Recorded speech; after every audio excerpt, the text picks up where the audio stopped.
Sixth round here in Pune, in India, in the Women's Grand Prix, and another decisive result. This time, Polina Shuvalova has defeated, now I'm gonna get blocked, Salome, and she's come to the media center to talk to us about the game. First of all, you won the first game, Polina, then you did a couple of draws, you lost the game, but today was a rest day. You came to the city. Did you enjoy the afternoon? Was it refreshing for you to be able to get that rest? Yesterday was a tough day. Out of 3 days, too many sightseeing, but it was good in terms of just resting from the usual routine. So it was anyway nice to see some Ganesha and everything like that. I think I did change like some decorations a bit, and today I played e4 c5, so it was a bit more aggressive. We'll get to the game now, but before, so you were on 50% before the round started.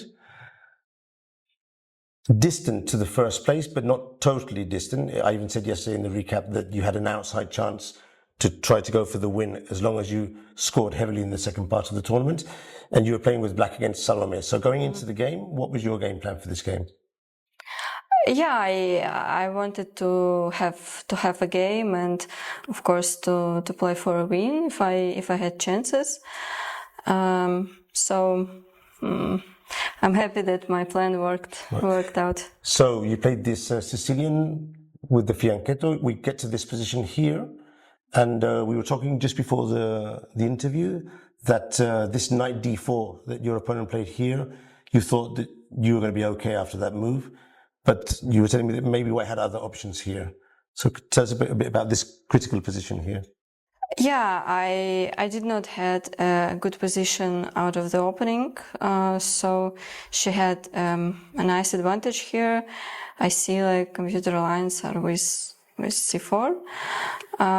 That's what she should have played, and I was in trouble. But after she played knight d4, I already realized that takes, and if queen d4, then queen d4, then queen d6 I have, and I take on d6 afterwards. But that here I was already fine with my positions, as I saw that if I somehow manage to keep this bishop on d6 out of the game, and like bishop h6 and by this diagonal, I can play for a win. So I actually start enjoying my position, and I'm a bit surprised like that engine shows that it's secure, because I was thinking that I'm already better here. And I was surprised. I thought she will play rook c3, and exchange as many pieces as you can. Maybe here it will be like queen h4, rook d1, so it's just like bishop h6, some rook b1, just some position, so maybe it was not too bad for her. But I was surprised that she kept on some rooks on the board. And rook f3. I was also considering taking on d4, but I was worried that it will be not too much. I thought that here she might play queen e6. I thought d4. I was worried a bit about f3 move. So I think she has some more active play, so I decided to just keep position.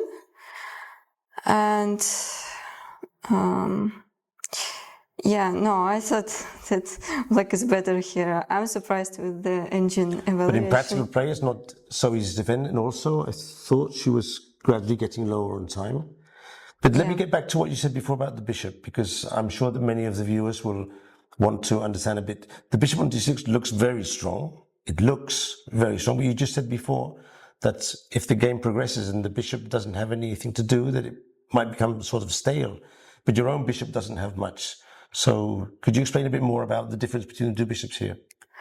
Yeah, like the greatest black can achieve is just to exchange the queens. So if the queens are exchanged, my king is no more vulnerable, and it is good in the end game. So of course, when the queens are on the board, she still has some chances for attack on my king, but all my pieces are active.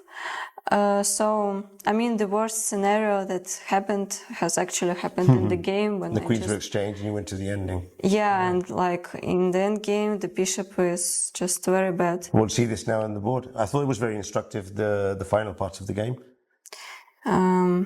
Yeah. So, yeah, here she went more or less.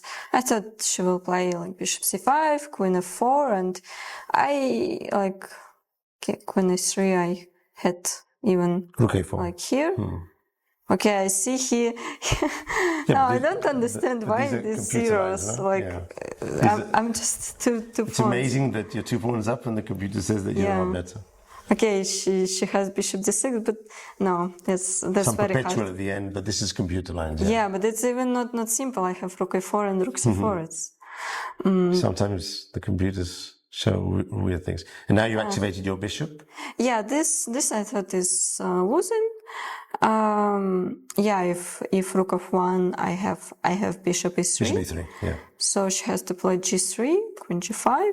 And could you explain to the viewers why you couldn't capture the pawn on h3? Because some of them might think, why not? Yeah, the problem is in queen d8, and I didn't want to calculate such lines. If I can, you know, not to give her immediate attack on my king, I should do it. So queen g5, and yeah, queen e6 is natural, but h4, yeah, queen g4, and so queen e6. I also was calculating h4. I thought that it can be also winning. It looks very strong. But she has a check there, yeah.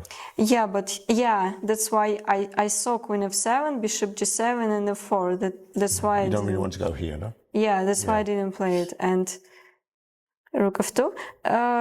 Like, okay, queen e3 just GG, but king f2. First, I thought that I'm not like immediately winning, but then the line goes like I eat everything.